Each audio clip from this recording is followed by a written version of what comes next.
What's up, everyone? Welcome back to the No Cap Space. Tyler, Andrew, and Shawnee here with you today. And we're joined by a very special guest, one of the newest members of Alabama women's basketball, Zaay Green. Zaay. Get the air horns out. Zaay, we are so excited to be talking to you today. How are you doing? I'm doing great. How are y'all? We're doing fantastic. Better that you're here and we get to talk some basketball here with you today. Obviously, the biggest news, the biggest move in your life of recent times is the transfer to Alabama. So I want to start there. We're going to dive into, to your history and everything because you're a hooper and we know what's going on here. So just in general, like kind of take us through this transfer process and what made Alabama stand out for you specifically that made you want to make that decision. Well, just from my past, Alabama has always been like a very top interest for me personally because of my parents and the family connection they have with Coach Christie. She used to coach my mom back in the day. So, so it was more like a family connection with that. And Coach Christie is very welcoming, as well as the girls too. Like, you can't go wrong with, a family-orientated team. And that's really what I had got when I took my visit here. And it was the first visit I took when I got in the portal. So it was just like, why not? It was a feeling. It was a feeling, and it was a good feeling. What did your mom tell you about Coach? What is kind of the message in here? Did she kind of give you a little bit maybe what to expect or anything like that? Oh, she just said she was an amazing person. Like, off the court, on the court, she's going to make sure I'm okay, make sure I'm good, make sure I eat, everything. She's important. She's a very good person. Even Coach Kelly, he's a good man too. So was Coach Christie involved in your recruitment in past stops? Like, did you hit this visit and she was like, Zaay, enough? You're coming. It was just more like, we've been trying to get you here, So it was kind of like, yeah, why not? Because he's been recruiting me from the past, so yeah. What was your like when you were leaving Duncanville, and you're kind of getting exposed to like the world of everything, and A&M and Tennessee and all of these other teams are kind of breaking down your door. What was that process kind of first like, and how did being recruited in the portal the last couple of years kind of change from where it was in high school? Well, coming out of high school, I was in McDonald's All-American, Jordan Brand Classic. So, that was like the hype. A lot of, SEC schools wanted me, Big 10, or like Big 12. It was more Pac-12 now.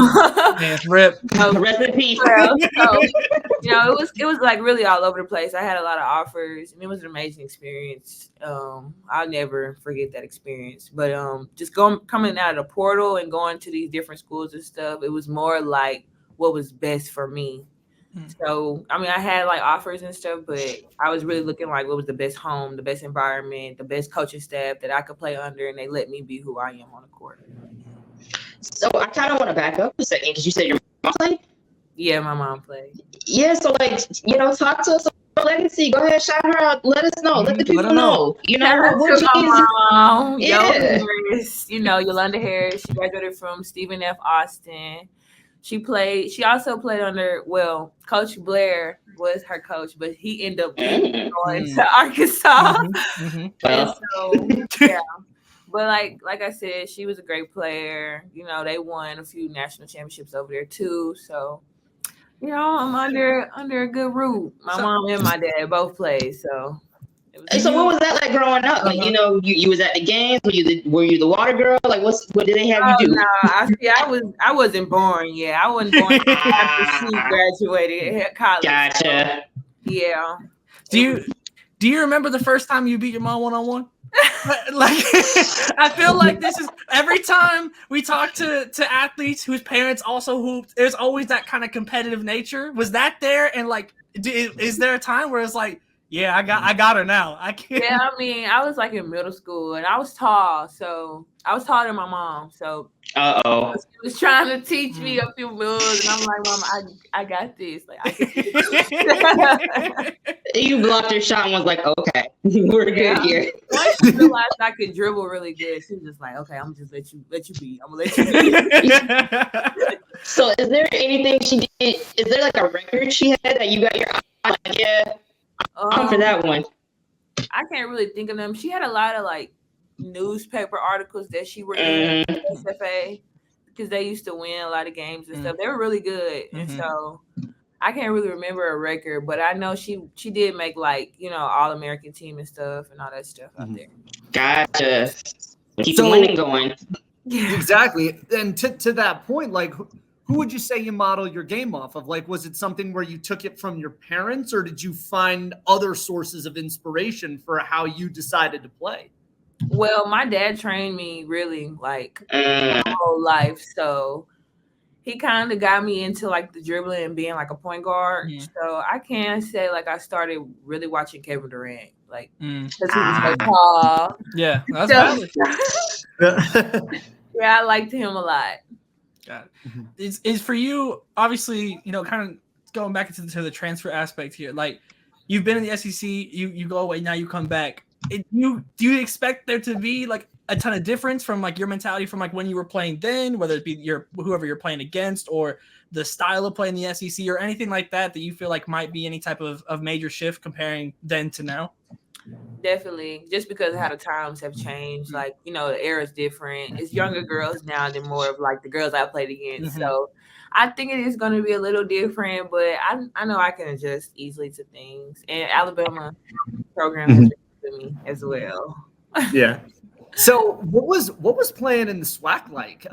You were kind of there during a period of time where the spotlight was on HBCUs in a way they kind of haven't been in the past. And I know all of us were watching last year, like Zaay Green and Star J, like it's a wrap. It was like what if in the last college basketball season. So for you, what was that experience kind of like? And what did you take out of that from a personal growth level? Well, first, the experience was definitely different just because I've never played in the HBCU conference before. So it was definitely like a culture shock. But at the same time, it was like, I need this because it's going to make me look at basketball different. Just life in general because of how different it is on the HBCU side. I can say it was more gritty, like definitely more gritty, like they get in your shorts at the SWAC. That's great. I'm serious though. Like I believe it. Yeah, it was intense, very intense every game. So and then playing against like preseason, we playing against Arkansas, Ole Miss, UNT, SMU, like they're not trying to get beat by us. Like they don't want no black school, So yeah, so it was hard at times. But I mean, other than that, I had a great coach. She believed in me, so I feel like that took me a long way. And then as well as my teammates, they believed in me too. They let me be who I am. So it was a nice experience. It humbled me a lot. I got humbled a lot. So yeah. Was it a bit of a bummer to not play with Star last year? Yeah, I really wanted to, but that transfer rule and stuff. You know how that goes. So we were waiting the whole year. We wanted to see. I know if we were excited and waiting. I can only imagine how Al was like inside the locker room. Yeah, I mean, I was talking to her just because of how long I've known her from the past. I'm like, sorry, we want to go ahead and do this. We might as well do this now. So, Zaay, I might as well wait, get my full year back. I'm like, I understand, because if it was me, I think of it like that too. So. Right. I wasn't mad at her. She was supporting us throughout the year, so it was cool. Is it going to be weird seeing her across the court from you now when you're playing Ole Miss? No, it's not. I mean, I'm glad she finally got a good home to go to. She's under a good coaching staff too as well. So I'm really just happy for her. That's all. Yeah. Okay, so taking a step back, because the SWAC was not lit. All of y'all had non-conference matchups that was really testing you. And, I went to Hampton. We were in the MEAC. We take our rivalries very seriously. What was your favorite SWAC rivalry? It probably was Jackson State. First Talk year. about it. Day, yeah. The games was always intense. Like even when we played at home at Pine Bluff, like everybody came to that game. So they knew it was gonna be a good game every time. Even when we went to Jackson, like the games would be packed.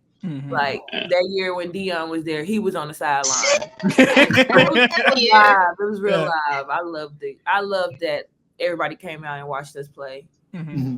Was that kind of trippy? Huh? Like, was that kind of trippy? Like, you get into Jackson and like Dion is there and like the whole Dion apparatus. Yeah. Experience. It was cool. I had went up and spoke to him. I'm like, "What's up, Mr. Sanders?" I'm like, "You need to watch me." You know, you here to see me. You here to see me.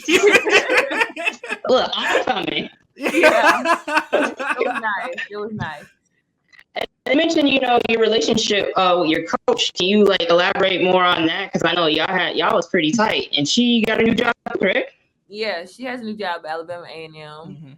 So I'm very happy for her. We actually are really close. We still talk now. Like I just talked to her a few days ago. So yeah, I guess like we just had that connection when I committed. And when I got there, it was just like, you already know what you need to do. Like that's what she told me. Like, you know what you need to do. So it ain't even to talk about no more. You here now. So yeah, I love Coach Dunn for sure. I love her. And so she just kind of let you be you. You knew, here it is, and let's move. Yeah, it wasn't really too much coaching she had to do with me. It was just like, Zay, either you gonna play today or you're not. So that would work. All right. I know one thing I'm interested in is that when we talk about especially HBCUs within women's basketball is like when you get to tournament time and the seeding, it always feels like, it's people that watch HBCU, like we know like the level that we're seeing, or whether it be in non-con where it's being shown for your experience. And I know you mentioned kind of the grittiness of it and everything, but when you're comparing the talent levels and the competition that you're seeing in a conference like the SWAC as opposed to the SEC, how close is that? Because we keep saying like you got to see these teams higher. Like these teams are not no slouches. So from your perspective, what are kind of the biggest differences and how close are they in that sense? Well, I can say the differences are more just like the resources. Like that's only it's just the resources. Like HBCUs obviously don't have that much funding as PWIs. Which everybody knows that, especially if you go to a HBCU, you'll see that. Like being at a PWI, they have, athletic trainers. They have the resources to take care of all your athletes. Even like, for instance, the cafeteria, like the dining hall here is, it's healthy and stuff, and it's good food. And then you go to Pine Bluff and you eating fried chicken and yams and macaroni. The fried chicken Wednesdays. It got me through hard times. Yeah. So I wouldn't say the differences are really like on the court, because honestly, the girls that play in the SWAC or any other HBCU conference, they play hard. They want to win. And I feel like that's the same with SEC. Like obviously the skill level is probably just a little tad different, but everybody want to win in any conference, I feel like. So I think that's the only thing, just the resources. So one of the kind of famous stories about you is when you were rehabbing an injury, you were working 10 hours a day at a local gas station. What was the worst part of that job? Like stocking shelves, like what was the thing about that where you're like, I gotta get back on a court and soon?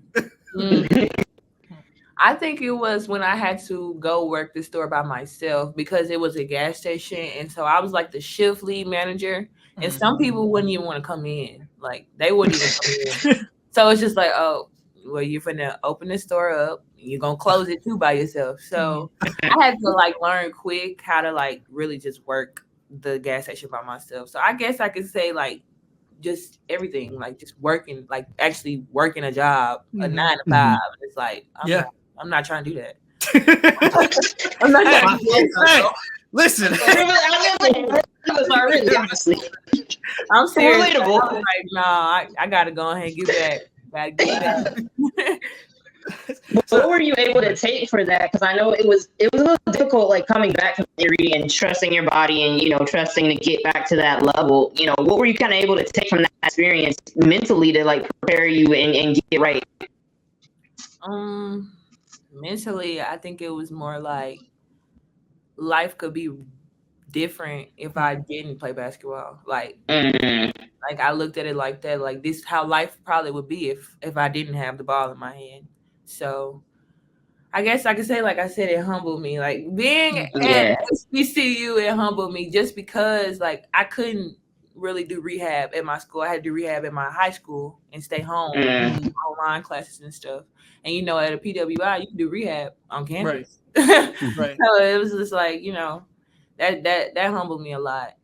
So, shoot, Duncanville's like a Division I school too, man. Yeah. Because you're from Texas, right? Yeah. Yo, I'm driven by that school. I've seen. Them Southern high schools are crazy. Yeah, they're pretty good. My alumni just won a state championship. There you go. Shout them out. There you go. We're still going. I love that. You mentioned there when it comes to working the 9 to 5 that you ain't that ain't the move at all.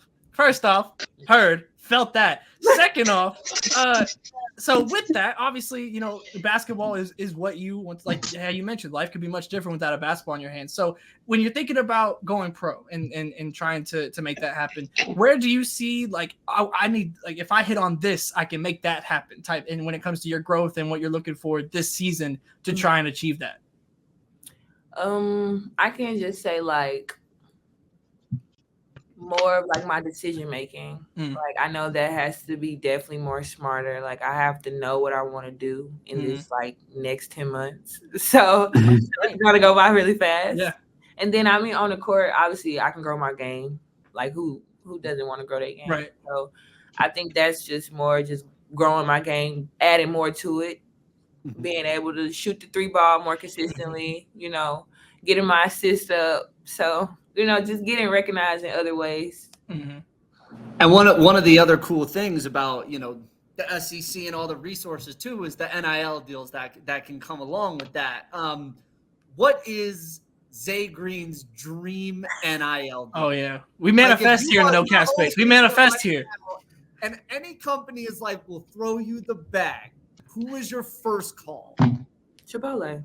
Oh, okay. So what's the order? What's like the Zaay Green order at Chipotle? If we're gonna put it like on the app, we get a special, and you click this, you get Zaay Green's. What's the order? What's the order? It's the bowl, definitely. I'm trying to tell you, I eat Chipotle like 3-4 times a week. Okay, so break down the bowl for us. What do you switch it up? Do you get the same thing every time? What are we looking at? Are you a quad? But see, look, this is what I do. You know how some people with their bowl they get one rice. I get half and half. Okay. So I get both rice. Okay. And it's more.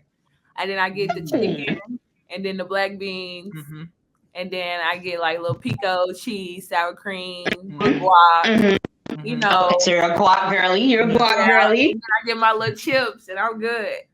Okay. The two rice. I've never heard that before. I know a lot of people never heard the half and half. The Chipotle was like, huh? Chipotle, come on, it's gonna make it a little different. Come on, get us the order. Okay, well, I'm gonna be checking my app now. I gotta see. Get promo code Zaay for the half and half rice. Come on now, we manifest here. Yeah, it's right there. That's the dream for sure, Chipotle. Just because that's where all my money go. There you go. That's valid.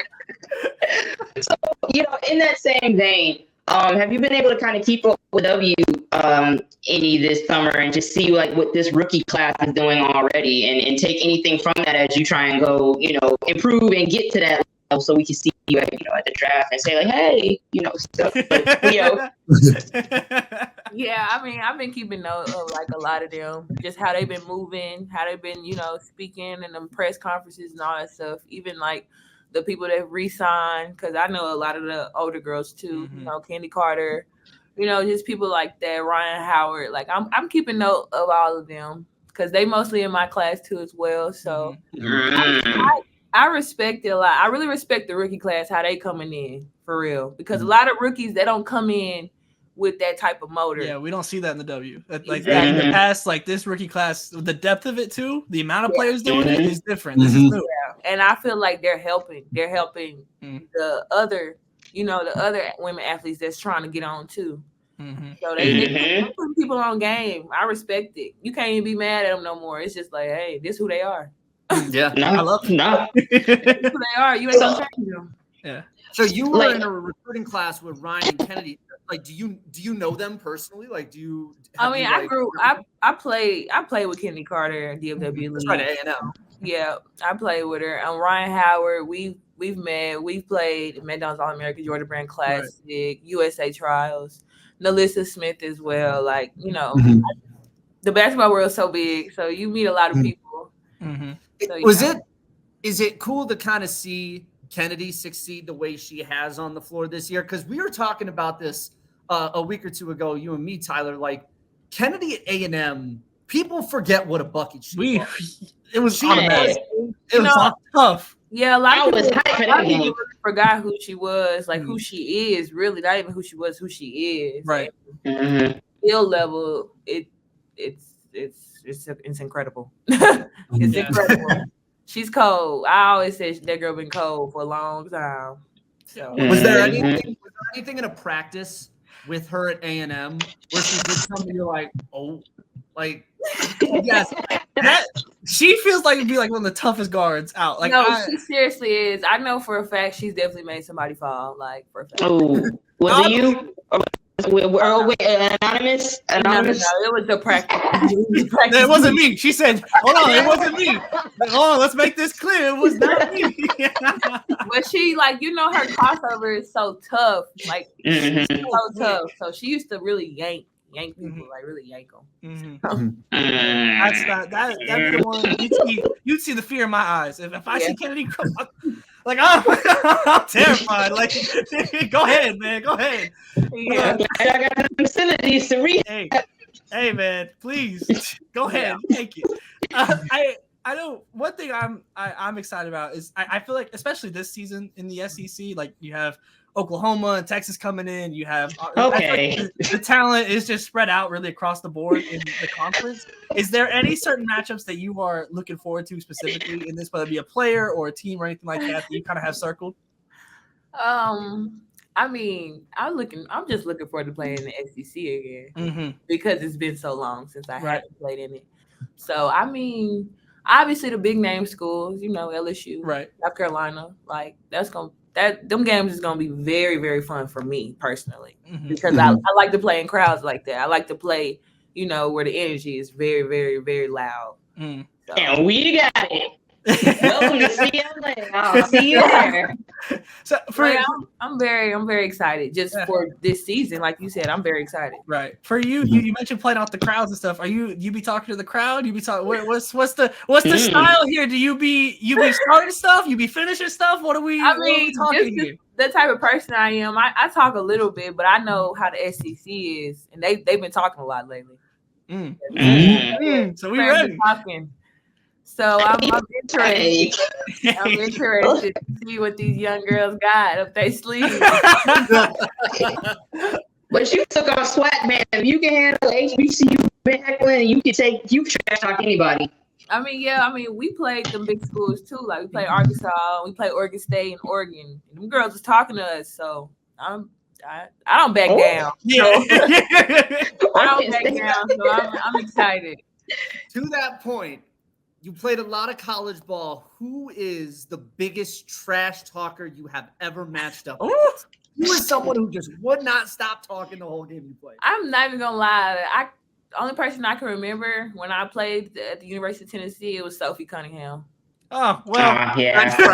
I'm not gonna lie. The equation adds up pretty quickly on that one. She was getting it. She was getting it. She lives up to the persona. Yeah, she does. I'm like, that's in like a top 2 of least surprising answers. Yeah, right. If you would have given me 3 guesses, I could have probably got there. Yeah, sure. Oh, that's funny. So, like, I know you said, you thrive off of the big game atmospheres and those kind of scenarios. What's it like for you coming into this season where, like, the buzz around women's basketball just in general is higher than it's been in a while. Like just riding that wave in the college season. A lot of people are excited. It's a lot of big names, yourself included. Like what's it like to be in this Super Smash Brothers type of battle? I look at it as like I'm just grateful to be a part of this time, honestly. Like because of how big and just like I guess you could say the views has got for women's basketball. Mm-hmm. A lot of people didn't used to really look at women's basketball, and now like we're getting attention from all over the world. And I'm honestly grateful because it's like the perfect time for me, mm-hmm. you know. So What's the vibe? I'm curious. What is the vibe at Alabama? Like a school that we like associate so much with football, right? Like, what is the vibe for women's basketball there? Grit,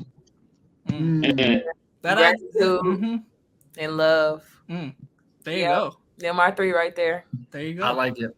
All right, Zay, we don't want to take up too much of your time, so I got one last one for you here. You mentioned that we talked about the new eyes. We talked obviously coming back to the SEC. For you, if someone has never seen Zaay Green hoop before, what should they be expecting to see? What do you hope they take away from your game, the player, and the person that you are, if this is the first time that they're getting eyes on you? I would say probably just the resilience of how I play. So I don't really give up. Like it's gonna take a lot for you to make me sit down. You know, like oh, I'm done. No, like I don't really do that. I don't give up easily. So I just hope they just see like I'm gonna continue to always work hard and just not give up. So basically, I'm gonna do whatever it takes to win. I love it. Zay, we are so excited to see you back in the SEC. We're so excited to see what you and this Alabama team can do. We're going to be tapped in. We're going to be watching the entire way. I know where it feels like it both feels far away and close to the start of the season. But we get right there. And you know, we are so excited to see you back on this platform and being able to show all these new eyes what Zaay Green is all about. Because we know we're ready for the rest of the world to know too. So thank you for taking the time with us here today. I appreciate you all. Thank y'all so much. Perfect. All right. Well, make sure you guys stay tapped in across the board with no cap space. All the things that you need to know are down in the description below. The Substack, the YouTube, the Twitter, the playback, everything you need for women's basketball, all here in the no cap space. And we'll see you next time.